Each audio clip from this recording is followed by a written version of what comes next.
Hello everybody and welcome to another episode of the Weapons of H3VR. So today we're going to take a look at these two guns, the PPSH41. One is a modernized version, not real but still cool, and of course the original one.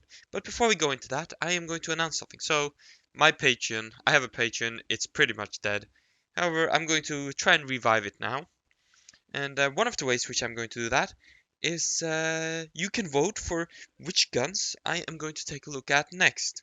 So it's going to be week by week basis, starting for the episode that is the 31st of January, Wednesday the 31st of January. Not before, because these are pre-recorded, because busy schedule with school, deadlines are coming up here in January, so yeah, these are pre-recorded. But you can vote for whichever gun you want to see for Wednesday, the 31st of January, and the 3rd of February, Saturday, the 3rd of February. And following that, we will do weekly over at my Patreon. However, there is a caveat, it being Patreon, you are gonna have to be a Patreon to vote. So if you're a patron, you get to vote. You can choose one, and the top two voted guns, I'll take a look at that week, which the poll is for. And of course, if there is no votes at all, which I expect the first couple of times since not a big channel, or if there are some ties, so say there's three guns with the same position, I will make the decision myself. But anyways, without further ado, we're going to take a look at the PPSH41. So we have here the modernized version, which has Picatinny rails, but is otherwise pretty much exactly the same as this. Hey, get back here. Let's throw you back in there. It does have something unique though. Where the hell did I put it? Okay, there's one. That's not the one I was looking for. This one takes a silencer. If I remove this, try to pop it on the original one, it doesn't fit. So if we just put this one also comes with a different mag. It comes with this mag. This is the original mag, and this is the original mag. We'll get to this one in a bit, but as you can see, the mags are a bit different. I'm not sure what the difference is. They're open bolt, blowback, submachine guns, full auto, semi-auto, full. Simple enough. On empty, it doesn't lock on open, so you have to manually cock it to reload. We're gonna get rid of this one because the original one is cooler. And the reason for this drum magazine, or round magazine, so this drum magazine is actually based on the Finnish design with their Usumi machine guns. I can't remember the name, but the Russians liked them during the Winter War, where of course the Russians got quote-unquote beaten. So they adapted the drum mag, but this had some reliability issues. And of course, this is also a bit more difficult to carry than these. So this is a 50, I believe, round drum mag, 35 round stick mag.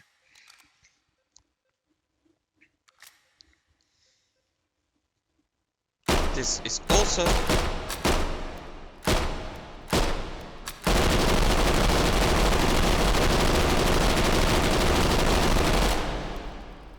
semi-auto and full auto.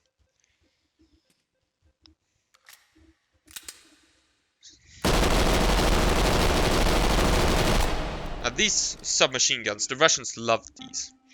In fact, they loved it so much that these guns, there were entire rifle divisions made up of these. So these were only produced until like 47, I believe, or 49.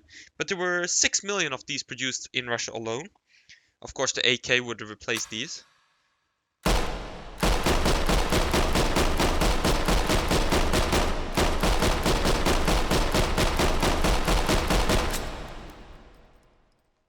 "34 rounds on target, not the best."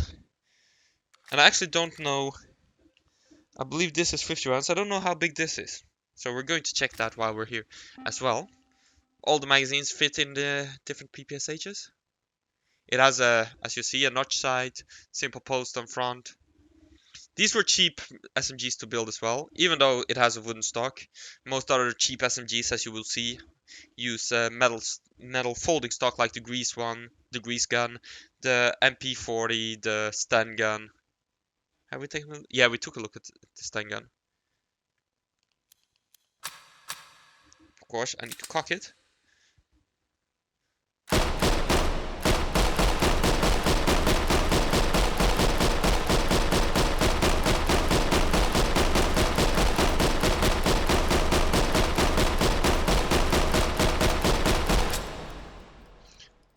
"60 rounds, that's a lot." I should also mention that this is just the casing. I'm messing up.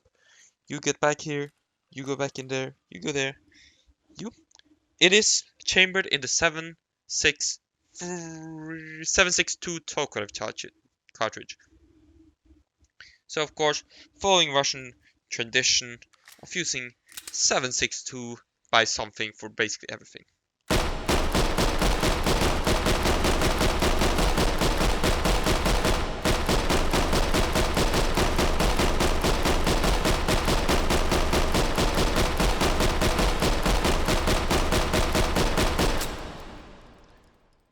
So this is like a 71 round magazine, and the other one is a 60. And of course, these huge magazines, they were necessary, since, as you saw earlier,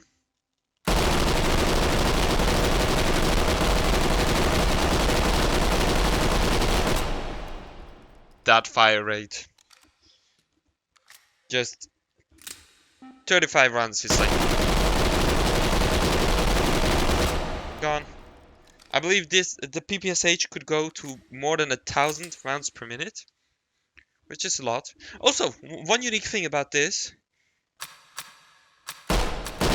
it doesn't have a safety notch. Like, you can't move it up. Unlike the other guns, semi-auto guns. Oops. No safety notch whatsoever. That's the fire selector. So, like the stun gun, the MP40, the grease, not the grease gun. On the grease gun, the dust cover is the safety. But the MP40, the stun gun, MP34, I believe also. So no safety notch is a bit of a unique feature on this thing. For its time at least. Since of course the Thompson gun, even though that is more World War I area than World War II, it did also not have a safety notch. But anyways, this has been a video on the PPSH41 and of course that thing, the modern one. So be sure to vote on the gun you want to see on Patreon, and of course you have to become a Patreon supporter to do that, so be sure to do that as well. I hope you all enjoyed watching this video, and I'll see you guys next time. Bye!